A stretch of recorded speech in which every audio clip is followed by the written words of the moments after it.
refreshing. Yes.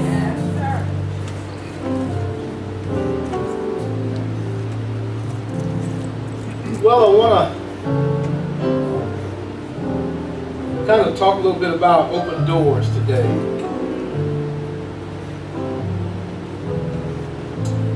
When you walk with the Lord, and those of you who have a developing relationship with the Lord, who to the best of your ability trying to do the right thing, you know from experience, talking about persons of faith. I don't mean perfect people. I'm talking about people of faith. You know, when you're walking and leaning and depending on the Lord, doors can appear. Doors can open up in some of the strangest situations at some of the strangest times. My wife and I were, the other night, after she had gotten the children to bed, I was kind of watching TV a little bit. She got in and, she's been talking a little bit about maybe needing some more different kind of space for, our children and that kind of thing. I ain't feeling that too much, but at the same time, I grew up in I didn't grow up with the era. I grew up with the era. I didn't grow up in an era. I grew up with the era where, basically most of the people we knew kind of grew up, lived in the same house, and they kind of, they still stayed there all their lives. And so I'm not quite like that, but I found something, bought it, what I liked 15 years ago. But at any rate, Sean won't like this, but I had to check my wife told me, to get better to what we're going to do, we just need to, get the app and let's just monitor our credit and stuff where we can, that kind of thing. And I was like, I've been nodding to that for a long time. I hadn't done it yet. I've been nodding to that for a long time, just to keep the conversation going. But this particular night when she got in, she said, we need to do it now. I was like, 11 o'clock at night, I don't want to, so she said, give me your phone. So she gave her the phone, and I was kind of watching ESPN or something, just kind of half dozing, watching something. So she's, lights off, and she's got the phone on, kind of going on and on. So I'm kind of sitting there while she's doing that, kind of halfway paying attention, halfway not. And so after about 15 minutes, and Sean, you have to slap my hand on this, but I hadn't checked my stuff in probably about 5 or 6 years at least. I wasn't buying anything. I had nothing came across the bank or nothing like that. Nobody impersonated me or nothing like that. But she pulled it up, and I could see the numbers on the phone. It had two big numbers from TransUnion and whatever. I was kind of looked over there halfway. I had my glasses on, so I couldn't hardly see. But I saw the numbers. I said, well, whose credit is that?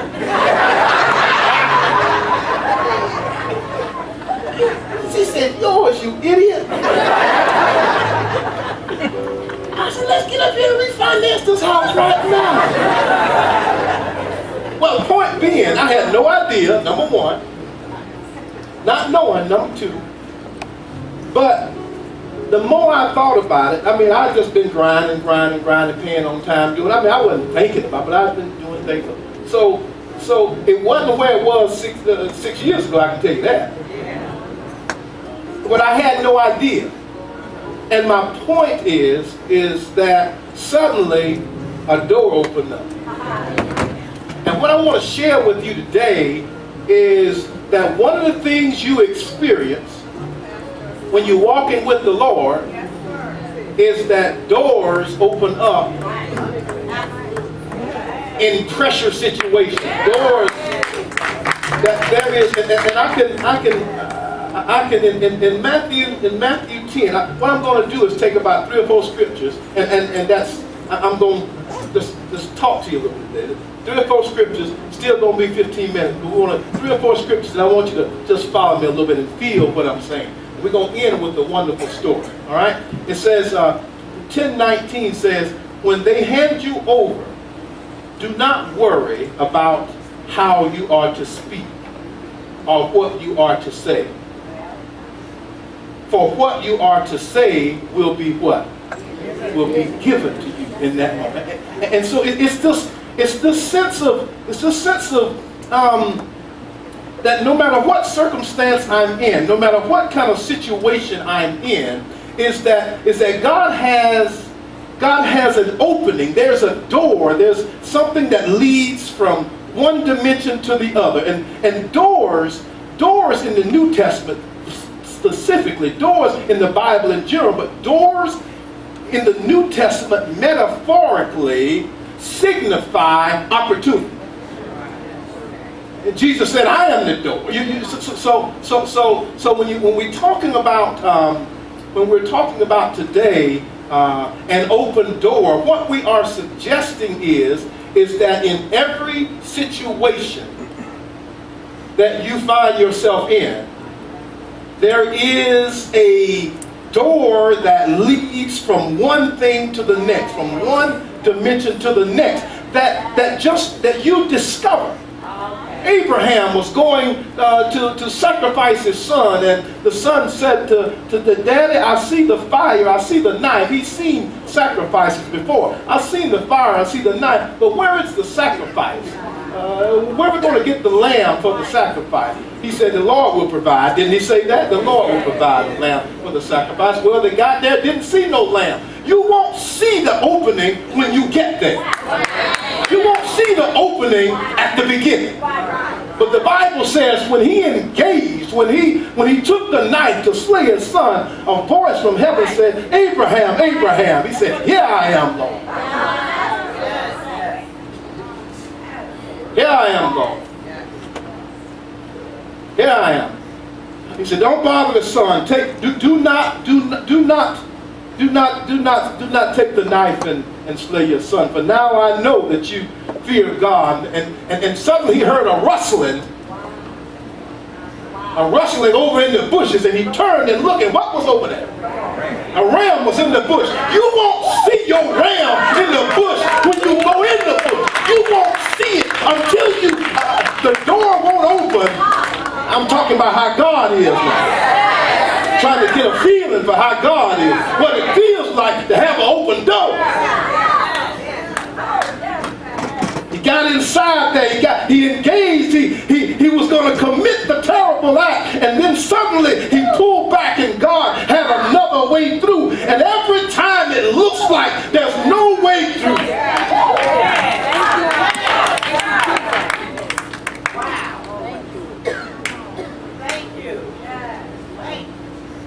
I'll read you. Now I'm just going to this is something I discovered. I mean, I should have, I've known it, but it's something I discovered. Just the Lord just reminded me of it. 1 Corinthians 10:13, I think it is. Just feel it. I want you to feel it, right? It says, no testing or no temptation has overcome you or overtaken you that's not common to everybody. I don't want you going around, well, I'm just tempted to do. And listen, nobody, you just like everybody else. No testing or temptation has overtaken you that is not common to everyone. God is faithful, and he will not let you be tested or tempted beyond your strength. But with the testing, will also provide what? My dough here now. What that dough look like, what it sounds like, what color it is, what dimensions it is, where it's placed, whether it's up, down, below. The promise is that when it gets more than you can bear, when it gets more than you can handle, God provides way of escape. It just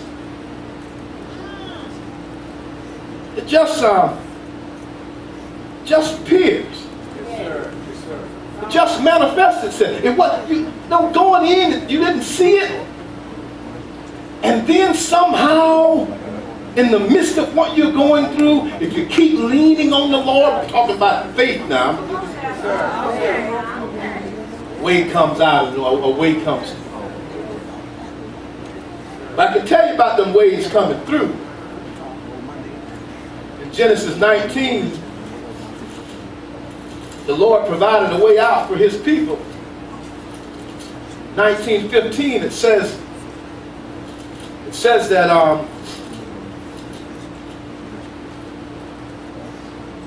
it says, when morning dawned, the angels urged Lot, get up, take your wife and your daughters who are here, or else they will be consumed in the punishment of the city. But they lingered. They lingered. They lingered.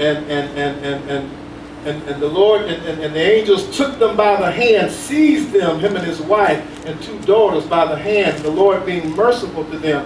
And they brought them out of the city, outside of the city. When they brought them outside, they said, flee for your life. Don't look back or stop anywhere in the plain. Don't look back. In other words, there are some circumstances and situations where the Lord has indeed provided you a way of escape, but you won't take it. You're hanging around something the Lord don't want you to hang around with. You're tied up in something the Lord don't want you tied up in. And in this case, the angels came, and I can tell you when you at least trying to live right, you know when something says in your spirit, it's time to go. It's time to go. If something pressing on you, it's time to go. But the Bible says they lingered, and that was one of the challenges with life. They had gotten so comfortable where they were. They had gotten so used to where they were. Where they were served a particular function. It may not have been always good, but it served a particular function in their life, and they got used to. All right. They got used to Sodom and Gomorrah. But God wanted them to move, and the door opened. But one of the things that happens with us is that when that door opens, sometimes we linger because where we are, I mean, it is what it is. Where we are, we have become accustomed to. Where we are, we have become perhaps addicted to. I'm just saying that there is no such thing as no way out when it comes to God's people. And you know it in your life, that all of a sudden, suddenly something appears, suddenly someone gives you a call, suddenly someone stops by, suddenly something is there that wasn't there before, and all of a sudden you can see an angle and a way through that wasn't there before. Wasn't there before. I mean, you think about all the stories. You think about the 3 Hebrew boys, and they said, the king said to them, I'm gonna give you one more chance to stand up and salute when I say salute. And they said, no, we're not going to do what you want to do, king. The God we serve is able to deliver us, but even if he doesn't, see, sometimes you got to have an even if he doesn't faith. Even if he doesn't, I'm not going to bow down to your image. And so what did they do? They took the three Hebrew boys, 3 faithful boys, they took them, threw them in the fiery furnace. A few moments later, the king said, hey, didn't I put 3 in there, but I see 4. But that's not what I want to show. What I want to see is not what the king saw. You see, when they got thrown in there, they thought that was it. But when they got thrown in there, the king said, didn't I put 3 in there bound? But I see 4 in there unbound, walking around, and they not hurt. Right? Now here's the testimony here. It's not what the king saw. It's the fact that when they got thrown in there, they recognized that they weren't in it by themselves. They saw Jesus in the fire before anybody else saw him in the fire.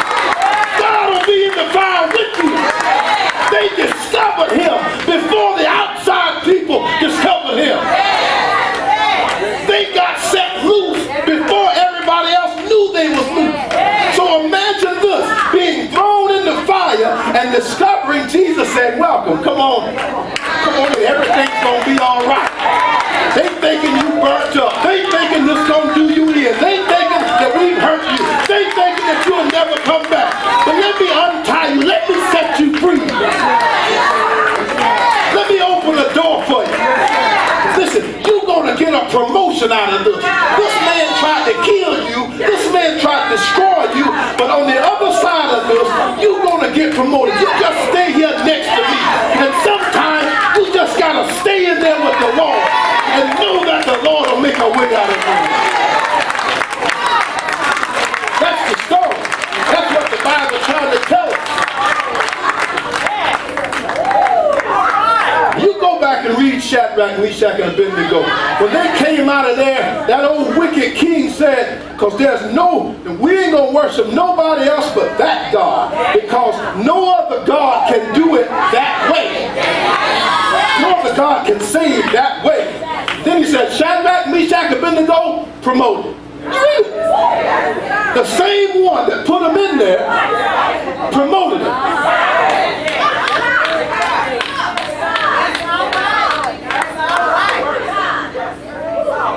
It's a door in this thing, man. You can't, just don't get discouraged. It's a door in it. There's a door in it. There's an opening in it that moves from one dimension to the next. So while you in it, just sometimes you got to open the door. Open the door for the next dimension. Open the door. If that's burnt up, if that's gone, and I'm in this one, don't leave me in here by myself. That's all right. What's next? I know this ain't it.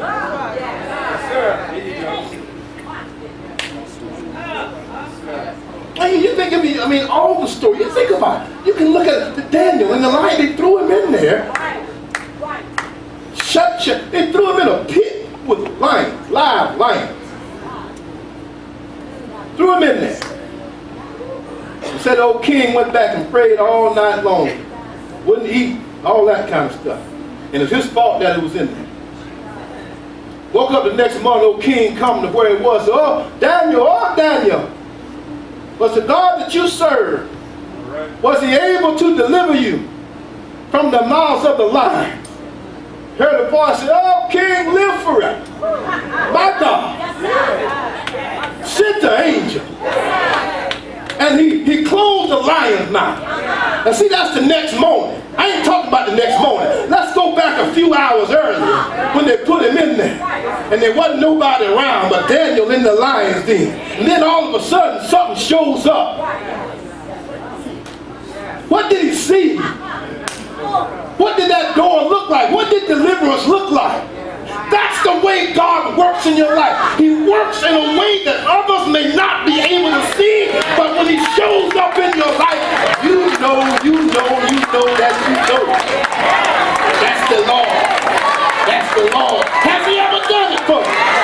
Has he ever made a way for you? Has he ever brought you out of it? Has he ever brought you through it? That's the God I'm talking about. Has he ever opened doors for you? He's a door opener. You gotta get in it. You gotta be engaged. You got the door. It ain't gonna open before you get in it. It ain't gonna open before you get in it. We sitting back there saying, Lord, do this, but we don't want to go in it. We don't want to go in it. We want to see the door open before we get in it. But it all won't happen till you get in it. Till you've committed to it. Till you've given it over.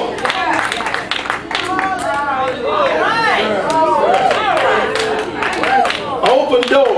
God provides. Jesus said, I am the gate. So what you discover when you're going through is that the relationship with God is what matters. And as long as I got that, whatever else happened after that is incidental. But you discover something that you didn't discover before. A door opens, man. It is the secret weapon. The mystery of the gospel, the secret weapon is that. Is that it works for all of us. It works for everybody who has faith. Yes, sir. It's the game changer. All right, let's close with this story. This is just our walk through the museum. And if you let me give me a few minutes, let me read it short to you. All right, we're gonna do this in about a few minutes. All right, y'all still with me? You still with me? Okay. All right. So I just want you to see this, and as we see it, I want you to just see how God works. All right, just you can see it for yourself. Just take you to that part and just look at it. So, Ruth is the name of this book, and it gives us a little background. So we're gonna do just a little bit of just hanging there with me. We're gonna show you something that blow your mind. All right. It says, in the days when the judges ruled, there was a famine. Listen, I'm about to end the sermon. I'm not just starting the sermon for y'all. Some of us, man, he's just getting to the scripture. This is the closing. This is the closing now. I know y'all. I've been around you a long time. All right. So, but I just, it's a beautiful thing. I want you to catch this. Catch this. Especially my skeptical ones. I want you to catch this. Let's watch. It says, in the days when the judges ruled, there was a famine in the land. A certain man of Bethlehem, Judah, went to live in the country of Moab. William, you got some of that for me, don't you? We live in the country of Moab. We're going to show you some of that a little bit. But live in Moab because there was a famine in Bethlehem, right? So the name of the man was Elimelech. His wife's name was Naomi. They had two boys, Mahlon and Chilion, all right? So Elimelech is the daddy. Naomi, you've heard that name perhaps, is the wife. And they got two boys. So they go to Moab. All right, verse 3, but Elimelech, the husband of Naomi, died. So now she's a widow. And she was left with her two sons. These two sons married Moabite wives, all right? So the name of the one was Orpah, and the name of the other was Ruth, right? All right? So when they had lived in the land about 10 years, both Mahlon and Chilion, the two boys, died, so that the women were left without two sons and without their husbands, all right? So Naomi and her husband go over there with two kids, two boys. The husband dies. She's a widow, experienced that loss in a foreign country, so forth. And then the two boys marry off to Moabite girls. One of them's name is Ruth, the other is Orpah. And then 10 years later, they die. Now, what's left is the three women. Ruth, Naomi, and Orpah. All of them have experienced loss. All of them have stood at the grave and watched them lower their loved one down. Have you ever been there? Ever had somebody lower? Have you ever looked over in there? Felt the grief?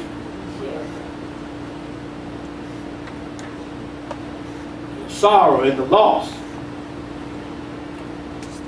And the speechlessness of it all. They did in the middle of the desert. So word came over there that the famine that had been going on for about 15 years or so, because they'd been over there 10 years or more, was over. That God was feeding his people, the Bible says in the next few verses. And so Oprah and Naomi and Ruth, they kind of started making their way kind of back towards Bethlehem. And then Naomi, the mother-in-law, says, I appreciate everything y'all have done for me. In my loss, my loved ones. Say, but you gotta go back home. You gotta go back home. And she spends a number of verses sharing with them that, even if I got a husband and we had kids and all that, what you gonna wait around? There's no future prospects for you. All right. There's nothing, I don't want to drag you to my country. Go back home to your parents, and I just pray that you'll find security, it says in the 9th verse. The Lord grants you to find security, each of you in the house of your husband. May the Lord grant you a husband. to assuage everything you've gone through. Because you know, the security of matrimony and a home and a family, may the Lord give you that. Because I don't see it happening this way. And sometimes you get to a point in your life where you just can't see something happening. You think. And so, to make a long story short, Oprah kind of says, you know, it's a long way. Did we get any images of that? Did we get any? So I want you to kind of see a little bit about what they had to do. We're going to kind of close out here. So here's Moab here. Here's the Dead Sea. It's down at the bottom of it. This literally the Dead Sea. Look it up for yourself. The Dead Sea. I've been there, man. You remember I sent them pictures back. You can't sink in it. You just float on. You just dive in and just float. So the mineral resource. So you can just lay out there like that. You can't go under. All right. You see, and so this is the Dead Sea. The Dead Sea is located at the lowest point on earth. The lowest point on the face of the earth is right here, the Dead Sea. The lowest point on the face of the earth. They are at the lowest point on the face of the earth. They can't get no lower. The story is set in a setting where, by its very geography, you can't get no lower. The geography is an indicator of what's happening in their life. Man, we can't get no lower than this. There is nothing lower than where we are now. Sometimes you get in your life, you know, sometimes in your own life, say, man, he can't get no lower than this. What we dealing with? So, it's all uphill. They had to go 4,000 square feet up to Bethlehem. They had to go up and come around. All right. I wish I could show you some of the terrain. It's just kind of where they were at. This is what it looks like. This is 2 women or 3 women out here in this year. Right. How would you make it? They had to climb. So they're out there, but she's saying there's no prospects. There's no.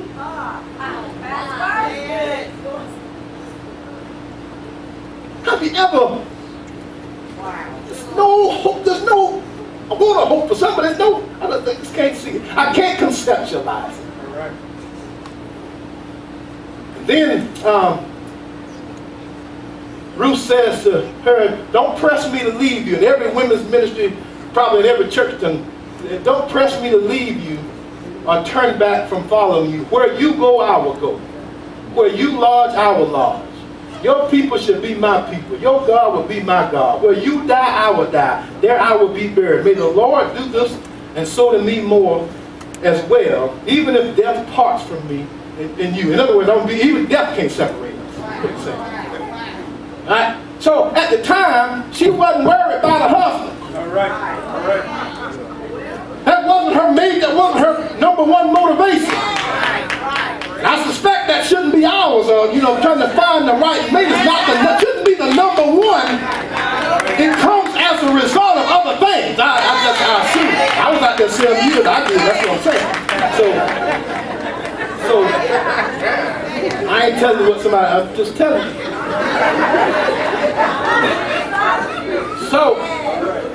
So here we have, because the book is named Ruth, right? It's named Ruth for a reason. Ruth sees the same circumstance that Oprah said, and the lady said, I don't think you're going to find that this way. I mean, you do better looking back, you do better going back. Oprah said, yeah, you're right. Oprah, that's why the book is not named Oprah, right? The book is named Ruth. Ruth said, no.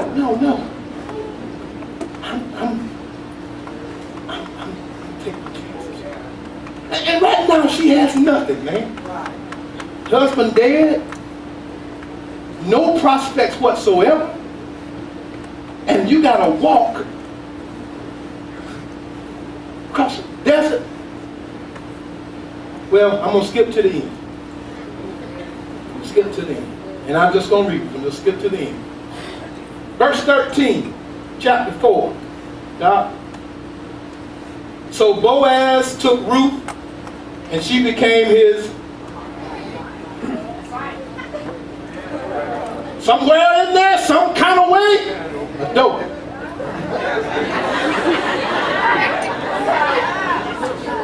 When they came together, the Lord made her conceive, and she bore a son. Now, I'm going to skip down to verse 17. The women of the neighborhood gave him a name, saying, a son had been born to Naomi. That's Naomi born. Naomi, the mom, the grandmom. She took the baby, became the baby's nurse. And they named the boy Obed. He became the father of Jesse. Jesse became the father of...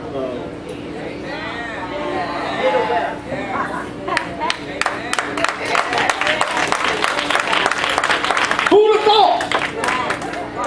Who would have thought? Who would have dreamed it? Sitting out there in the desert with no prospect, lost my first husband. I tell you how God works, man. This ain't no joke. Yes, sir. You got something inside of you, and don't let the current circumstances tell you any different. Don't let the fact that you're not at your best right now. Don't let the fact that you can't quite see what's going to happen yet. Door's going to open, a door's going to come. Be ready, a door's going to open up. That is the most, every time I read that, man, that is the most amazing thing. All right. Look at where she was. Could never have imagined she's going to get married, let alone have a child. Yeah. That child's grandson is going to be the king of Israel. And she ain't even of the same race as they are. She a colored girl, she a Chinese girl, she's a whatever, you know what I'm saying? She's a minority. She wasn't even in the lineage. She wasn't supposed to be there by human standards. But God will put you places you ain't supposed to be. You ain't supposed to be where you are. You're not supposed to have what you have. You're not supposed to drive what you drive. And yet, He brought you from a mighty long way. There were times along the way when you thought you'd never get where you are today. Look at it. Look at it. He opened doors for you, didn't He?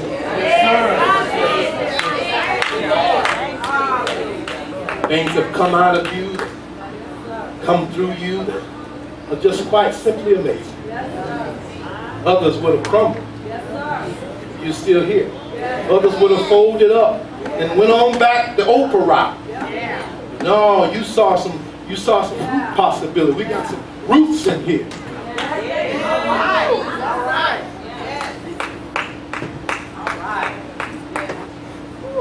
And she would never have guessed that she had a king inside of her.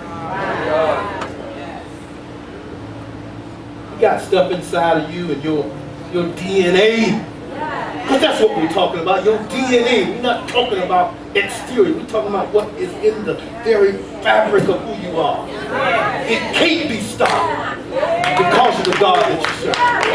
Don't let nobody beat you down and take you down like you don't have no future and that your future depends on them. Oh, I know a God who opens doors. In the name of the Father, the Son, and the Holy Spirit.